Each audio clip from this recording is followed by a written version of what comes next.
Desde la ciudad prohibida de China, valorada en 70 millones de dólares, donde gobernaron 24 emperadores en casi 10 habitaciones, hasta el Versalles francés, valorado en 50 millones de dólares, con su emblemático Salón de los Espejos. Algunos palacios son tan extravagantes que valen más que el PIB de países enteros. Estamos hablando de miles de habitaciones, obras de arte de valor incalculable y lujos que nunca imaginarías. Hoy hacemos un recuento de los palacios más caros del mundo, cada uno de ellos valorado en miles de millones. La ciudad prohibida, Pekín, China. Comenzamos nuestro viaje en el corazón de Pekín, donde se encuentra lo que muchos consideran la joya de la corona de la arquitectura palaciega, la ciudad prohibida. Con un valor estimado de 70 millones de dólares, no solo es el palacio más caro del mundo, sino que también es posiblemente el complejo arquitectónico más caro jamás creado por el hombre. Pero para entender por qué la ciudad prohibida tiene un valor tan asombroso, tenemos que retroceder más de 600 años, cuando este magnífico complejo comenzó a tomar forma. Construida entre 1406 y 1420 durante la dinastía Ming, la ciudad prohibida sirvió como palacio imperial para nada menos que 24 emperadores durante casi 500 años, siendo testigo del auge y la caída de dinastías, los vaivenes del poder y la transformación de China de un imperio medieval a una nación moderna. El propio nombre Xijinqing, o Ciudad Prohibida Púrpura, cuenta una historia de poder absoluto y autoridad divina. Durante siglos, la entrada no autorizada a este espacio sagrado se castigaba con la muerte. No era solo un palacio. Se consideraba la morada terrenal del Hijo del Cielo, el emperador chino, cuya mera presencia se creía que mantenía el equilibrio cósmico entre el cielo y la tierra. Lo que hace tan extraordinaria la valoración de 70 millones de dólares de la ciudad prohibida no es solo su tamaño, aunque las cifras sean alucinantes. Estamos hablando de un complejo que se extiende a lo largo de 72 hectáreas, con 980 edificios y 9.999 habitaciones, un número elegido deliberadamente para simbolizar la perfección imperial que solo el cielo podía poseer. 10 habitaciones. Solo el valor del terreno, situado en el céntrico y privilegiado distrito de Pekín, donde los precios alcanzan los $27 por metro cuadrado, asciende a 19.660 millones de dólares. Pero aquí es donde la historia se vuelve realmente extraordinaria. El contenido de la ciudad prohibida está valorado en más de 50 millones de dólares, lo que la convierte no solo en un palacio, sino en uno de los mayores tesoros del mundo. Imagina pasear por salas donde cada superficie está adornada con objetos de arte de valor incalculable, donde se exhiben como decoración informal ornamentos de jade que valen millones de dólares, tapices de seda que tardaron años en crear maestros artesanos, colgados como si fueran papel pintado. La genialidad arquitectónica de la ciudad prohibida reside en su perfecta encarnación de los principios del diseño tradicional chino. Cada elemento sigue la antigua filosofía del Feng Shui, con edificios dispuestos a lo largo de un eje central preciso que refleja el orden cósmico. La disposición simétrica alinea las salas principales, creando una sensación de armonía que los visitantes describen como casi mística. Los tejados de tejas amarillas vidriadas que captan la luz del sol y parecen brillar con fuego. No solo eran bonitos, sino que eran símbolos de la autoridad imperial, ya que el amarillo era el color del emperador. Prohibido para todos los demás. Los espacios interiores de la ciudad prohibida se dividen en dos secciones principales, cada una con un propósito distinto en el elaborado teatro del poder imperial. El patio exterior, donde se celebraban las ceremonias estatales, se centra en torno a la Sala de la Armonía Suprema, la sala más grande utilizada para coronaciones y eventos importantes.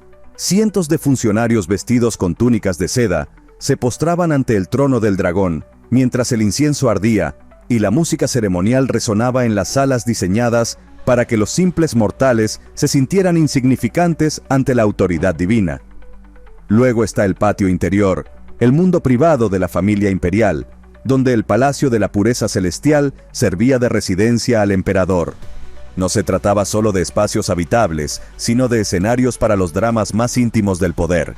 Allí tramaban las emperatrices, se decidía la sucesión y el destino de una nación a menudo dependía de conversaciones susurradas en salas repletas de obras de arte de valor incalculable. Hoy en día, la ciudad prohibida atrae entre 14 y 19 millones de visitantes al año como museo del palacio, lo que la convierte en uno de los museos más visitados del mundo. Pero incluso cuando los turistas inundan sus patios, el palacio conserva un aura de misterio y grandeza que el dinero simplemente no puede comprar. Palacio de Versalles, Versalles, Francia. Mientras que la ciudad prohibida impresiona por su antigüedad y su importancia cultural, Versalles deslumbra por su opulencia y la audacia de su construcción.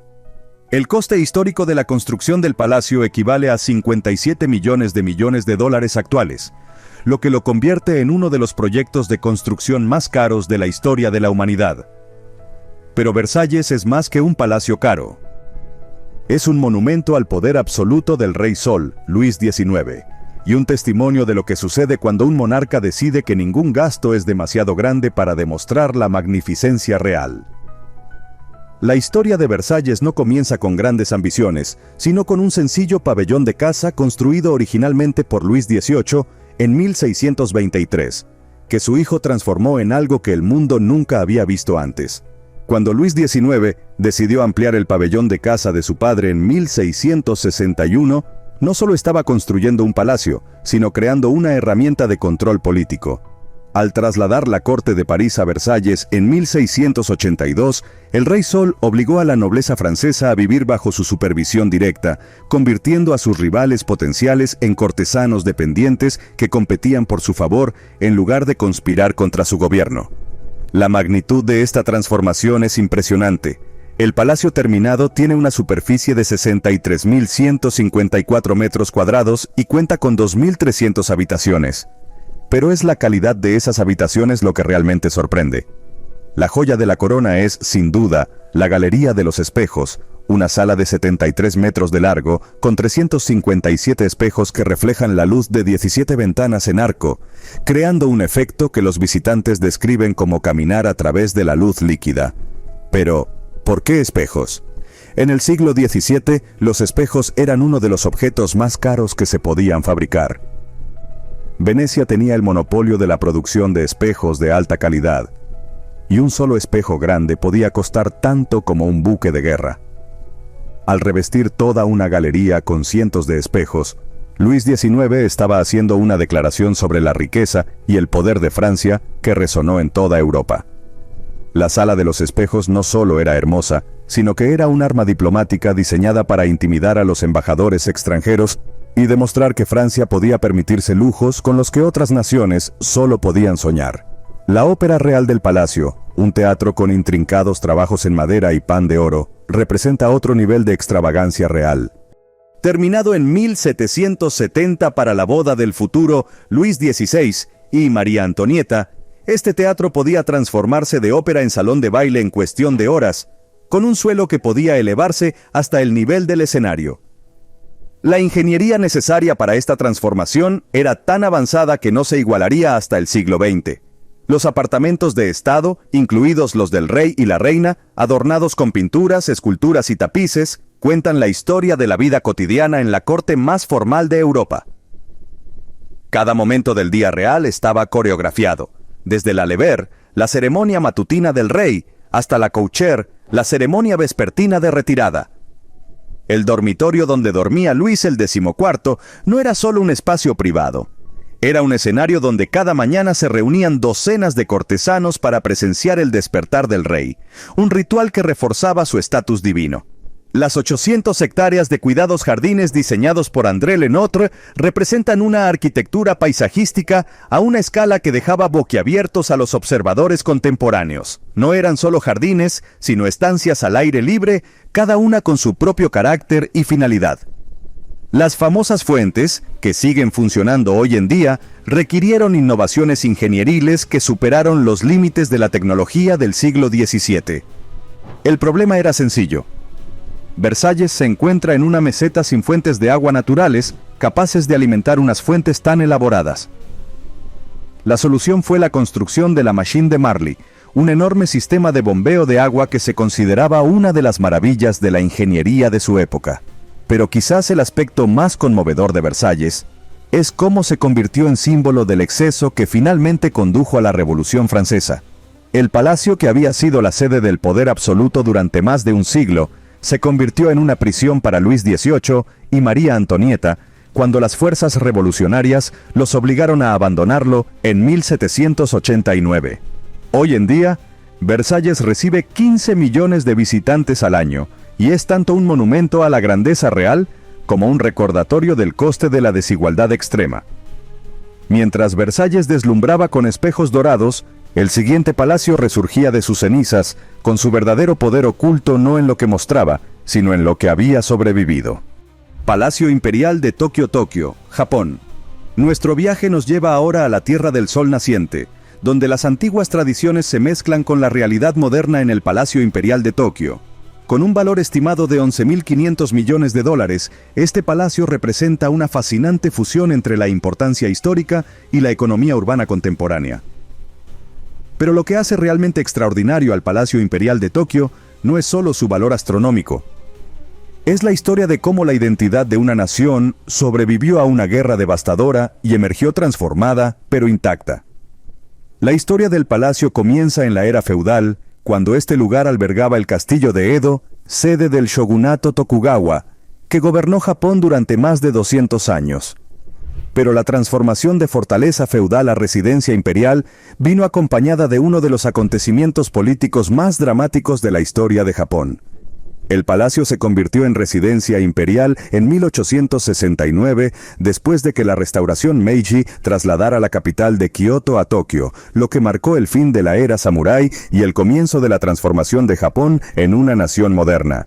El palacio original, una magnífica estructura que encarnaba siglos de tradición arquitectónica japonesa, fue destruido en el bombardeo más devastador de la Segunda Guerra Mundial, en la noche del 25 de mayo de 1945. Los bombarderos estadounidenses B-29 redujeron a cenizas gran parte del centro de Tokio y el Palacio Imperial no se salvó, pero de esta destrucción surgió el Renacimiento.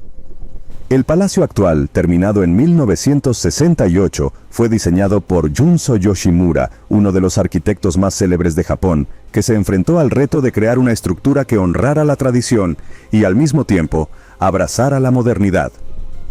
Lo que Yoshimura creó es nada menos que poesía arquitectónica. El palacio combina el diseño modernista con influencias japonesas, utilizando hormigón armado con estructura de acero y grandes tejados a 4 aguas, columnas y vigas que recuerdan la arquitectura tradicional japonesa, al tiempo que incorpora las últimas técnicas de construcción.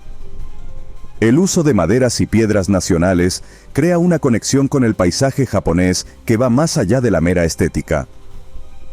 Representa un enfoque filosófico de la arquitectura que considera los edificios como parte del orden natural y no como imposiciones sobre él. Los espacios interiores del palacio reflejan esta misma filosofía de síntesis armoniosa.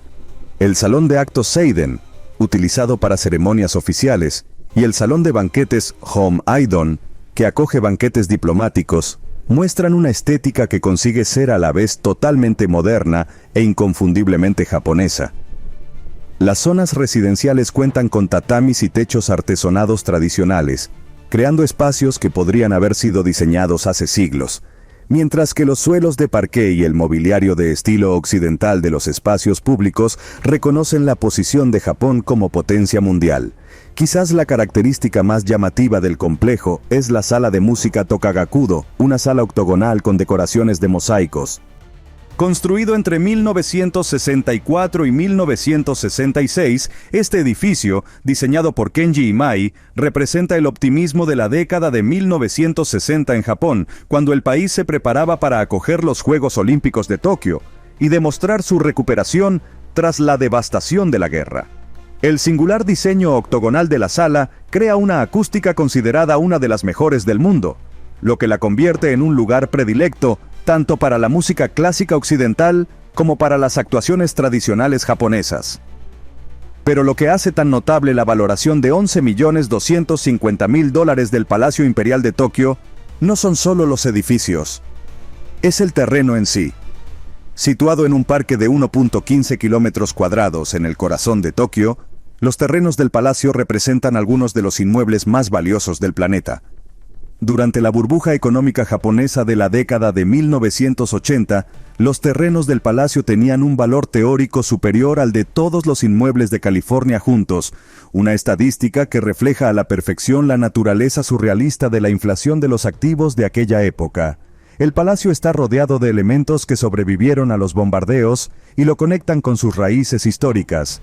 Los fosos y las murallas de piedra del período Edo crean una sensación de continuidad con el pasado, mientras que los cuidados jardines proporcionan un oasis verde en una de las ciudades más densamente pobladas del mundo. Estos jardines no solo son hermosos, sino que son un museo viviente del diseño paisajístico japonés con especies de plantas y árboles que se han cultivado durante siglos.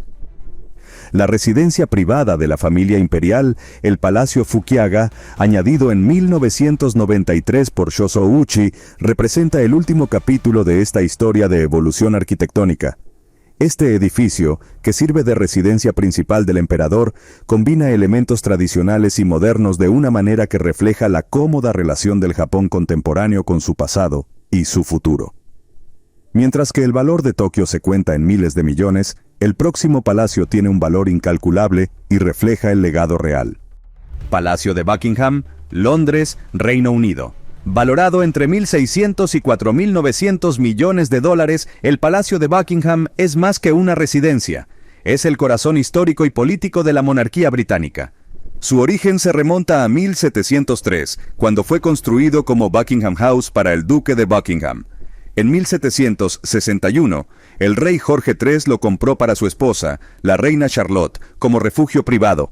Allí nacieron 14 de sus 15 hijos, pero fue su hijo Jorge IV quien imaginó algo más grandioso, un palacio digno de un rey. Encargó al arquitecto John Nash una renovación inspirada en Versalles, tan ambiciosa que casi vacía el tesoro real. La reina Victoria convirtió el edificio en residencia oficial en 1837, marcando el inicio de su papel como símbolo moderno de la monarquía. Ella no solo lo amplió, sino que también abrió sus puertas al público de una forma revolucionaria para la época.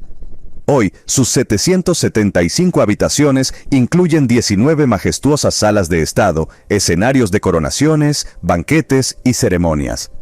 La icónica Sala del Trono ha presenciado momentos clave desde la era victoriana hasta el actual rey Carlos III. El palacio también resguarda parte de la colección real, una de las más valiosas del mundo, con obras de Rubens, Vermeer y Rembrandt conservadas en fideicomiso para la nación. Su valor estimado supera los 12.600 millones de dólares. Durante la Segunda Guerra Mundial fue bombardeado 9 veces por los nazis, pero el rey Jorge VI y la reina Isabel no abandonaron la ciudad, convirtiéndose en símbolos de coraje nacional. La fachada este, con su emblemático balcón agregado en 1850, es hoy un ícono mundial. Desde allí, la familia real ha saludado en momentos de victoria, duelo y celebración, reforzando su conexión con el pueblo. Pero Buckingham no es solo historia, sigue siendo una sede activa de gobierno, donde se celebran recepciones diplomáticas, investiduras y reuniones con líderes globales. Mientras este palacio representa el linaje y la tradición, nuestra próxima parada es una joya arquitectónica moderna, un rascacielos de 4.600 millones de dólares que redefine el concepto de realeza desde el lujo.